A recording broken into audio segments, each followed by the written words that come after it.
Hi, I'm Jeff, and welcome to another video where I take a look at all the new comic books coming out on either October 27th or 28th, 2020.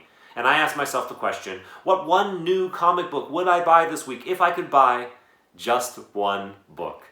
Now, as always, I'm going to start off with a series of honorable mentions. I'm going to try to move through them as quickly as possible. The first one I want to mention is a new book from Vault Comics. It's called Giga.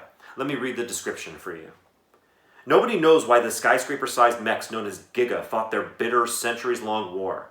All they know is that when the fighting finally stopped, the dormant Giga became humanity's new habitat and new gods in one. When disgraced engineer Evan Calhoun finds an apparently murdered Giga, his society and the fascistic, tech-centered religious order that controls it are rapidly thrown into chaos.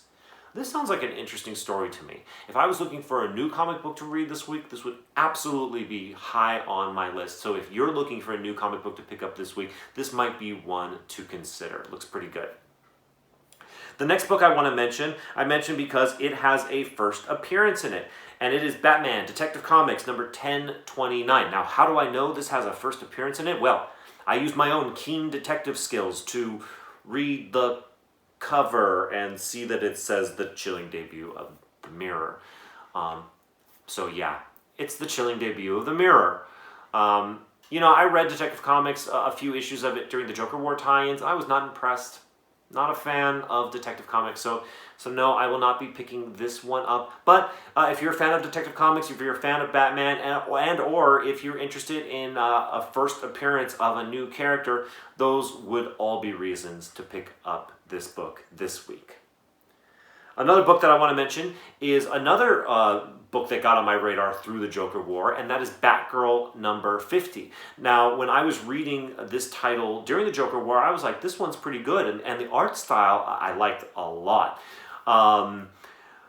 But alas, this is the final tie-in for the Joker War. The Joker War will be officially over as of the publication and release of this book. Also, the title Batgirl will be officially over as of the publication and release of this book. This is the last issue. It is an anniversary issue. It is oversized, and so the price is a little bit higher. But it might be one you might want to consider because it is an anniversary issue. It is the last issue. It is a Joker War tie-in, and it's actually pretty good. So it might be something to consider this week if you're interested. And this cover is actually was almost my cover pick of the week. I like it a lot. I spent a lot of time looking at this cover, and I enjoyed it very, very much. But it didn't become my cover pick of the week. We'll talk about my cover pick of the week a little bit later in the video, but it was a close one. And the B cover for this book is also quite good. I have no complaints about that as well. So you really can't go wrong with either covers for this book this week. The next one I want to mention is Batman 3 Jokers number 3. Now, if you're not already on the Batman 3 Jokers train, you're not going to just pick up issue number 3 and not having picked up issues number 1 and 2. But I bet you can still find issues number 1 and 2 out there because I don't think it's been flying off the shelves necessarily. So if you're still interested in this series, you probably could still go find all 3 issues for cover price. And it's been a good read. I think it's a story that's definitely worth checking out. I want to pay special attention to this cover, which is the 1:450 ratio incentive variant that features all the different covers that have been coming out for this title. If you're somebody that's just like, I'm going to collect every single Joker War cover, holy moly, you have my respect and my sympathy because there's a lot of them. I'm sure they were not easy to get your hands on. And this one is really expensive. It is going on eBay right now for anywhere from $350 to $400.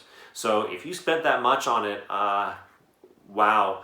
Once again, my sympathies and my respect. I hope, more importantly, that if you do have this book, you got a really great deal for it and that you're sitting on it because I don't expect it to stay at $350 or $400 for very long. But it is a good read and something that if you're just interested in reading the main story and collecting the A covers, I highly recommend picking up Batman 3 Jokers. It comes out this week. Next, we're going to do a special little feature that was inspired by the fact that, every week I talk a lot about Donny Cates and I talk a lot about James Tynion IV, and they're like my 2 children. I love them both equally. You can't make me choose between them. I love them both. Well, this week I finally kind of went over the edge for one of them, and one of them is now officially my favorite. Sorry, Donnie. James Tynion IV is my favorite writer in comic books right now. Nothing taking away from Donny Cates or even Al Ewing or even Chip Zdarsky. These people are all fantastic writers.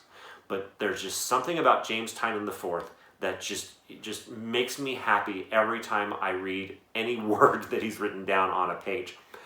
And this week he has 3 books that comes out. So we're going to do a little mini feature here called Tynion Time. Now, the first book that we want to take a look at here today in Tynion Time is The Department of Truth number 2. Now, it was Department of Truth number 1 that put Tynion IV over the top for me. It was such a good read, and it was like a true read. A lot of comic books, you know, they just have a few words in them and a lot of pictures, and you just kind of take it all in and you flip through it real fast and you're done in 15 minutes. This book, The Department of Truth, with the amazing writing by James Tynion IV and the superb art from Martin Simons that perfectly complements the tone of James Tynion IV's writing and the tone of the story. I was just like taking my time and soaking in every panel and processing every moment and every word and every sentence. It was really, really good. It's really creepy. It's really just odd and thought-provoking. I really liked The Department of Truth number 1. So number 2 comes out this week. You might want to seriously consider picking up number 2 and quickly finding issue number 1, because we don't want you to just have a repeat of Something is Killing the Children, which is now good luck finding issue number 1 for anything less than like $100. So it might be something you want to consider scooping up right now. I really enjoy it. The next book I want to mention in Tynion Time is Wind, number 5. As with a lot of the books that came out this week, if you're not already on the Wind train, you're not going to jump on with issue number 5, but I've really been enjoying Wind. To me, Wind is a great example of how James Tynion IV can tell stories in different genres and different types of stories, but they all have the same like compelling immediacy and excitement and tension. He's just really good at all this type of stuff. His books are just like, I want to turn the page quickly to see what's going to happen next, but I also want to turn the page slowly so I can take in everything that is happening as fully as possible. And Wind is no exception. It's a great story. I would say that it's basically about accepting who you are. If you haven't been reading Wind, that's okay. I can almost guarantee you this will come out in a collected edition of all 5 issues. That's how it was originally intended in the first place, before they broke it up into individual issues. So I'm sure it'll come out in a collected edition. When it does, you might want to seriously consider picking it up, because it's a really great read. And finally, the last book that I want to talk about today in Tynion Time is Dark Knight's Death Metal, Rise of the New God. Now, once again, if you're not already on the Dark Knight's Death Metal train, it's doubtful you're going to jump on with this book. And if you are already on the Dark Knight's Death Metal train, you're definitely already buying this book. But for those of you that aren't on the train, you might even consider picking this up. One, because it's James Tynion IV, and yes, of course, you know I think he's great. But also, this seems to be like an issue where the Darkest Knight, aka the Batman Who Laughs in his new form, might be flexing his muscle a little bit. We might see him kind of like doing some cool things, and it might be worth checking out even as a standalone, even if you're not on the Dark Knight's Death Metal train. So something to consider. It comes out this week. The A cover's great, but also this B cover I like a lot. This was one of my honorable mentions for cover pick of this week. I really like it. I really like kind of the mood and the silhouette and the vibe. Everything about it's really great. So that's the end of Tynion Time, but I'm going to use this B cover as a way to segue into my cover picks for the week. The first one I want to mention is Immortal Hulk number 39. All of these Alex Ross covers from Immortal Hulk are amazing. I wish I was collecting this title from the very beginning, not only because I hear that it's a fantastic read from Al Ewing, but these covers are so great. I think it'd be so great to just have a full run with all these covers because they're fantastic. So that comes out this week, and I really like this cover. They're always great. I also like this cover from Justice League Dark, number 27. I just really like the art style and the composition. It's just really good. It's once again, like, if I'm looking at a cover and I don't want to necessarily stop looking at it, like I can just flip by it and I'm like, okay, done with that. I'm not into it. But if I can stop and be like, okay, all right, and I want to take a few beats to take it all in, then I know it's a good front cover pick, and this one did that for me. So something you might want to consider checking out if you're interested in picking up a cover by. The next one was this close to being my cover pick of the week, and it is Amazing Spider-Man number 51. I really like the kind of like acid trip art style to it. I think it's great for this this Doctor Strange appearance that's there. I really like the colors in it, and I like all the details in it. I think it's really cool. Like I said, I took a long time just looking at it, and I really enjoyed just kind of staring at it. But it didn't end up being my cover pick of this week. My cover pick for this week is this cover from Wonder Woman 765. Joshua Middleton, man, you are so good. You are so good. A couple weeks ago, my cover pick was, I believe it was Wonder Woman 764, and because that was so good. And at the time, I said, do yourself a favor and go online and look at all the Joshua Middleton covers for Wonder Woman. You will not be disappointed because they're all fantastic. This one is no exception. It's so good. And it's so simple. It's just a headshot of Wonder Woman, but it is done so well. I didn't want to pick this book because I picked the Wonder Woman book 2 weeks ago, but it was undeniable how good it is. As long as I'm talking about cover picks, we're going to be talking about people like Alex Ross regularly, and we're definitely going to start talking about Joshua Middleton on the regular because his stuff is great. This is my cover pick for this week. But with that aside, let's focus now on the task at hand, and that is to answer the question, what one new comic book would I buy this week if I could buy just one book? And that one book is The Last Ronin. Now, let me just start off by reading this to you. This is from IDW. Let me read the description of it to you. It's the TMNT event of 2020. Springing from the minds of TMNT co-creators Kevin Eastman and Peter Laird comes an epic like you've never seen before. In a future New York City far different from the one we know today, a lone surviving turtle goes on a seemingly hopeless mission to obtain justice for his fallen family and friends. Kinetic layouts from Eastman, inks from Asao and Isaac Escorza, and a thrilling script full of surprises from longtime TMNT scribe Tom Waltz, all combined to make this one of the most memorable TMNT stories you will ever read. Oversized in both format and page count, this is a perennial TMNT tale that can't be missed. This book is $8.99, and once again is oversized and has extra pages in it. Now, apparently, this story comes from an idea that Eastman and Laird had back in 1987 when they were first developing the original Teenage Mutant Ninja Turtle series. They thought about 30 years in the future at the time in 2017 of a story when all the turtles are dead except for one. And what is that future story going to be? And he basically dug this story out of a file cabinet and was like, well, I don't know what to do with this. Let's put it back in the file cabinet. And a few years later pulled it out again. And as the IDW series was reaching issue number 100, it's like, well, this might be a good time to tell this type of story. So they decided to tell it. There's been a lot of speculation about which turtle is the one surviving turtle, but so far, nobody knows. And that has been one reason that hype for this book has been building over the past few months. People have been talking about this book for many months. And the hype keeps building and building and building. Then they put out this Ashcan, which was just like a 4 or 6 page or something preview of The Last Ronin. And people were voracious for this Ashcan. It did not go out to every retailer. The retailers that did get them, they were very fragile, and a lot of them were damaged, and people scooped them up, and they shot up to like $50 or $70 almost immediately. But even more interesting than that to me is that apparently retailers looked at this preview and gave feedback to IDW and said, you know what? we really don't like the art style. So what did IDW do? They changed some of it.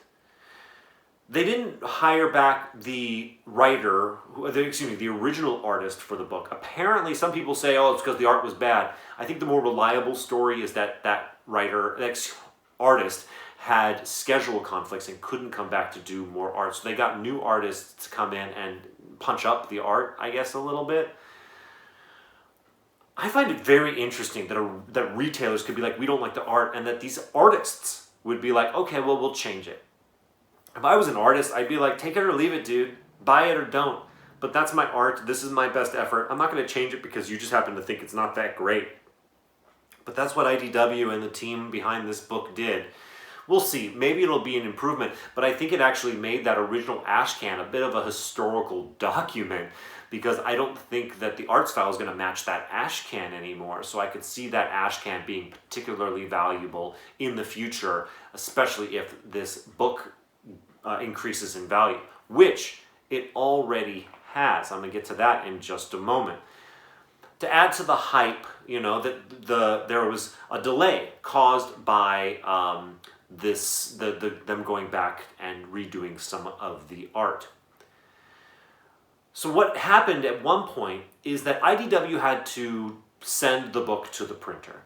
And there were paper shortages or paper ordering concerns or something to that effect. So they didn't know the exact number that they were going to need.